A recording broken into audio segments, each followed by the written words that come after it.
हरिओम। छा तव्हांखे ख़बर आहे त सिंधीअ में आङुरियुनि जा नाला कहिड़ा कहिड़ा आहिनि? चीच, ॿाच, विची, ॾसणी, आङूठो। ऐं इहे पंज ई आङुरियूं वरी पाण में ॻाल्हाईंदियूं बि आहिनि। इहो कीअं तव्हांखे ॿुधायां थो।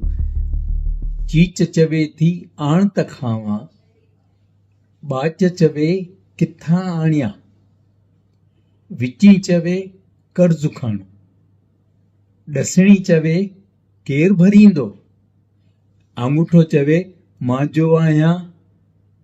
हिन जी माना इहा कोन्हे त मां भरींदुसि, पर मां कोन ॾींदुसि। कंहिंखे आङूठो ॾेखारणु सिंधीअ में चइबो आहे माना बिल्कुलु नकार करणु, न करणु। उमेद तव्हांखे हीउ वीडियो पसंदि ईंदो।